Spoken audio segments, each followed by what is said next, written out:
Okay, so when we're talking whip from the hip, what we're really talking is negative foot speed.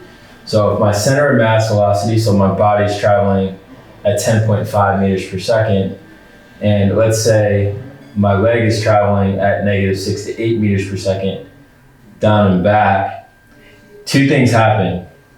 Number one, I'm gonna come to the ground a little bit harder, so it's gonna spike ground reaction force.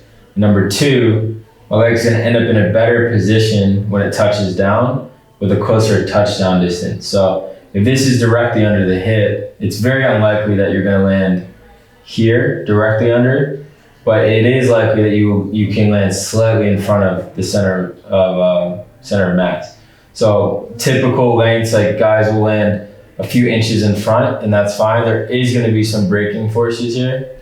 So you do have this negative braking forces, but that's okay. That's okay. We want to minimize. So what we don't want is the foot to land all the way out here, way in front, where we're increasing the braking forces. So we're aiming for touchdown distance and spiking the ground contact, but what we really want to do is accelerate this leg down and back to create a smaller gap between these two.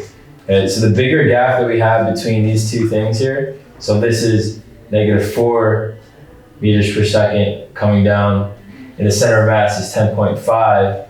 We're looking at an increased touchdown distance, and we're looking at a decreased ground reaction force into the ground.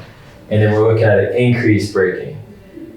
So we really want to make sure that this leg swings down, comes under as close as it can at a high speed to keep our center of mass velocity going forward.